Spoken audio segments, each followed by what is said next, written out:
In everyday life, accessing clean water seems very simple. However, have you ever wondered what to do if you are in a situation where clean water is not available?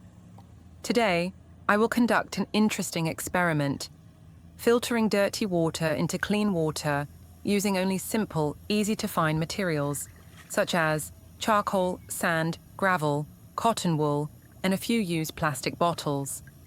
I will go directly to the river to get 2 bottles of dirty water.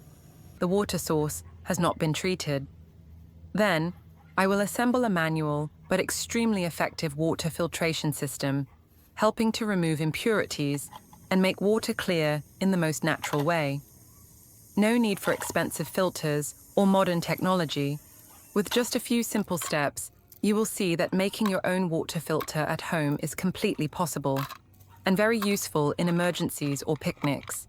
After having all the ingredients including river water, sand, gravel, charcoal, and medical cotton, I started to process each ingredient. This is an extremely important step, deciding the effectiveness of water filtration later. First, I put a clean pot on the gas stove, put dry charcoal in the pot, then turn on the fire and heat it to a moderate level. The purpose of this step is to sterilize and remove any remaining impurities in the charcoal. When the surface of the charcoal starts to bubble slightly, smoke and make a crackling sound, that's when the charcoal has reached the right temperature. At this point, I turn off the stove, use tongs to carefully take out each piece of charcoal, put it in a clean stainless steel or ceramic tray, and let it cool completely before moving on to the next step. Letting the charcoal cool naturally helps to keep its structure intact without breaking it too soon. Gravel is a natural material, so it often sticks to dust, dirt, and fine sand. If not treated properly, these impurities will make the water cloudy instead of filtering it clean. I put the gravel in a large plastic or glass jar, pour water in. Then, pour the water into another bowl, shaking it gently as I pour to let the dirt out. I prepared a 1.5-litre plastic bottle. Use scissors or a sharp knife to cut the body of the bottle about 2/3 from the top down, keeping the top with the bottle cap.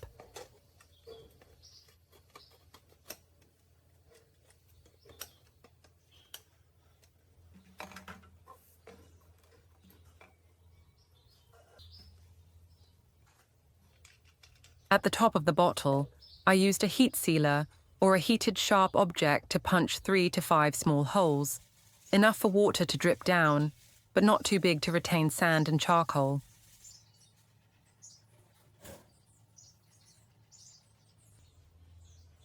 After punching, I screwed the bottle cap back onto the top as before.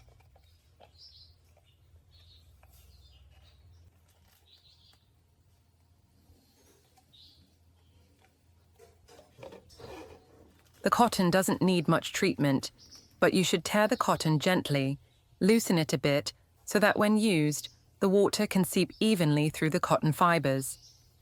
Don't compress the cotton too tightly, because it will make it difficult for the water to flow and reduce the filtration speed. Now, I stuff a layer of cotton into the top of the bottle, which is the bottom when upside down. Be careful not to compress it too tightly, so that the water can flow through easily.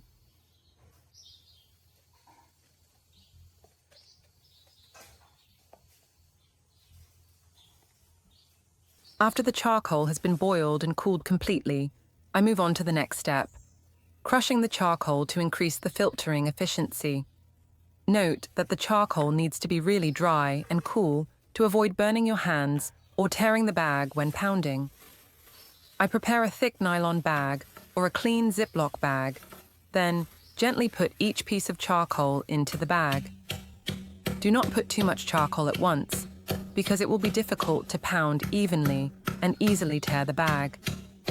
Use a wooden pestle or a heavy object like a rubber hammer to pound evenly.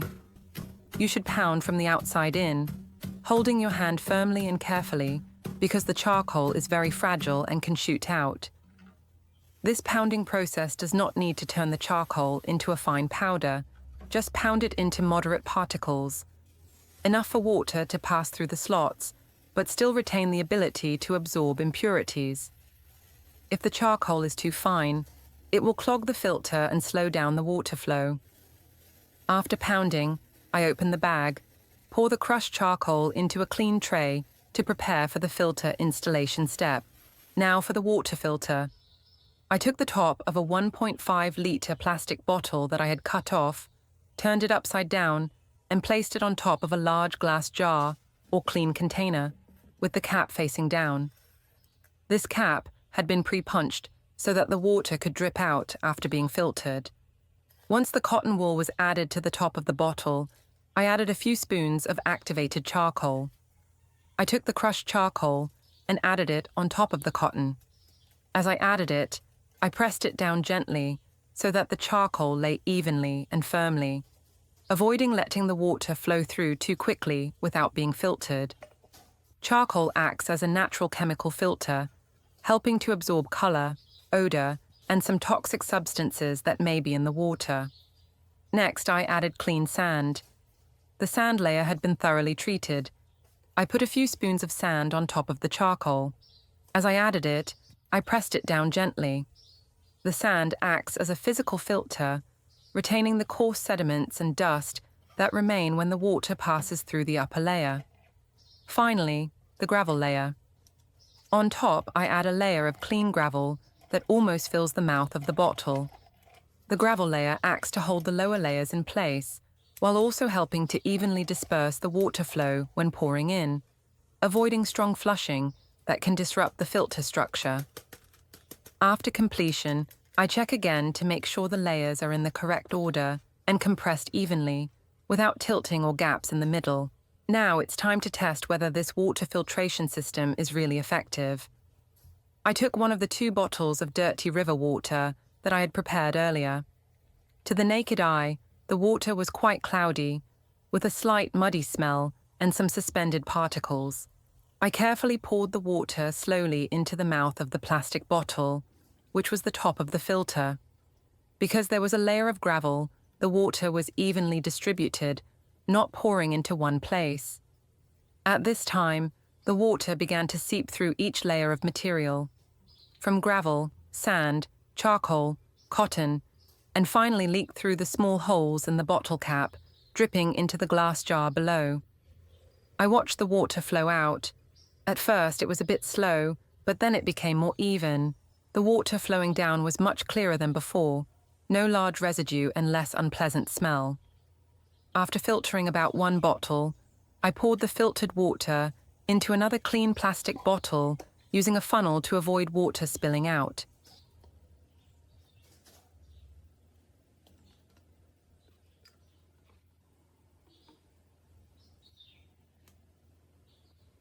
The funnel helps keep the water clean and easy to collect.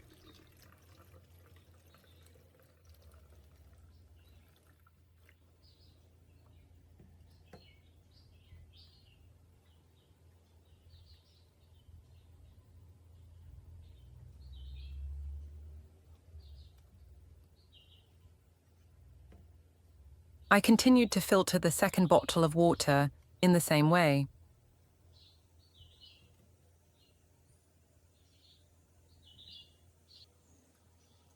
When the filter showed signs of slowing down, meaning less water leaked out, I slightly adjusted the inner layers or lifted the bottle with my hand and shook it gently, helping the water to continue to flow evenly.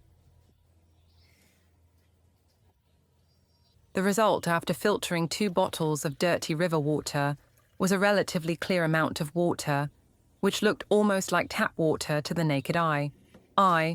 Although of course it could not reach the level of direct drinking water, but it could be used for washing hands, cleaning, or boiling it for temporary use in emergency situations.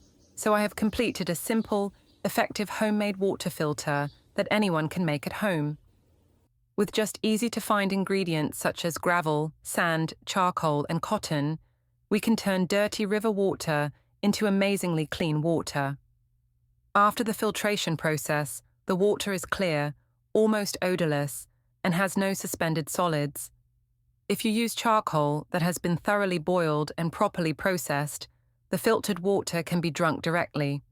However, to be absolutely safe, especially in uncertain conditions about bacteria, you can boil it again or use additional sterilizing filter tablets if available. The filtered water can be poured into a clean bottle and stored in the refrigerator for later use. This is also a way to keep the water cool and limit the risk of reinfection if left at room temperature for too long. Hopefully, today's little tip will be useful to you when camping, survival, or simply to better understand how to filter water naturally. If you find it interesting, don't forget to like, leave a comment, or share it with everyone.